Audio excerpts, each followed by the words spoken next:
មិនសុខអ៊ីជាសិស្សរបស់សាលាភាសាកូរ៉េតារាវឌ្ឍនៈដែលបានប្រឡងជាប់ថ្ងៃនេះសុខអ៊ីត្រូវចេញទៅធ្វើការនៅសាធារណរដ្ឋកូរ៉េ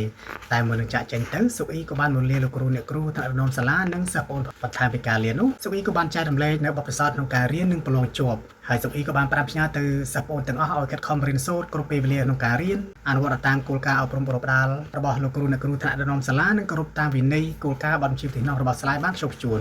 នោះសិស្សប្អូននឹងប្រឡងជាប់ហើយបានចេញទៅធ្វើការដូចសុខអ៊ីដែរសិស្សប្អូនទាំងអស់របស់សុខអ៊ីមានចិត្តសប្បាយរីករាយយ៉ាងខ្លាំងដែលបានទទួលបទពិសោធន៍ក៏ដូចជាការប្រាំផ្ញើរបស់សុខអ៊ីហើយពួកគាត់ក៏បានជូនពរឲ្យសុខអ៊ីជោគជ័យក្នុងដំណើរជីវិតរបស់គាត់ខ្